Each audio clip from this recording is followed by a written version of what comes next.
Okay sir. అన్ని దానాలలో కల్లా విద్యాదానం మిన్న అంటారు. అటువంటి విద్యాదానం వ్యాపారాత్మకంగా ఉండకూడదు, సేవా దృక్పథంతో ఉండాలనేటువంటి ఆలోచనతో మన నర్సాపురం పట్టణంలో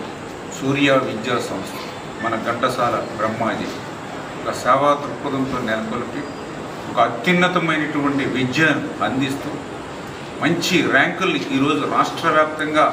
అందిస్తూ, ఎందుకంటే ఇప్పుడే మనం చూసాం ఎంసెట్ 2026, ఇప్పుడే నేను చూస్తుంటే 5,000, 6,000 అంటే 10,000 లోపు ర్యాంకులు ఈవేళ మరి ఆ యొక్క సూర్య విద్యా సంస్థలు ఇచ్చి, అంటే ఈరోజు టాప్ యూనివర్సిటీస్ లేదా టాప్ కాలేజెస్లో ఈరోజు ఆ సూర్యలో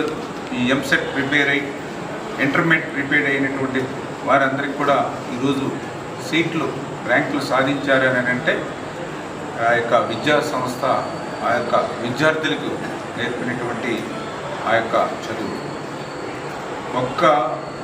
విద్యాపరంగా సేవలు అందించడం అనే కాదు,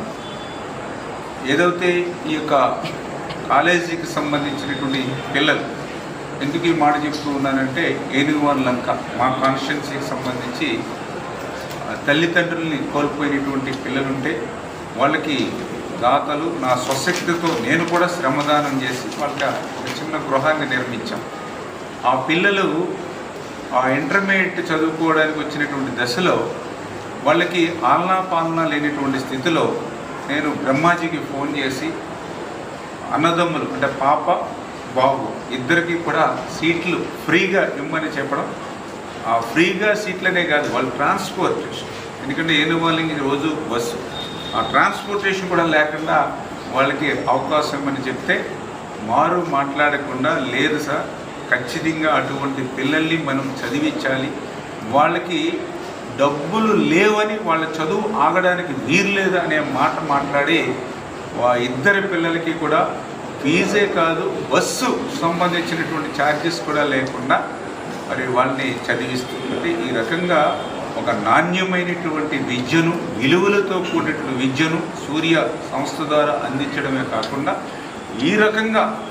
సేవా దృక్పథంతో కూడా 10 మందికి ఆదర్శంగా స్ఫూర్తిగా నిలుస్తున్నటువంటి సూర్య విద్యా సంస్థలు భవిష్యత్తులో మరింత ఉన్నతమైనటువంటి స్థాయికి చేరుకోవాలని, ఈ సూర్య విద్యా సంస్థలో చదువుకునేటువంటి విద్యార్థులందరూ కూడా మంచి భవిష్యత్తు ఉండాలని చెప్పి మనస్ఫూర్తిగా నేను కూడా కోరుకుంటూ ఉన్నాను.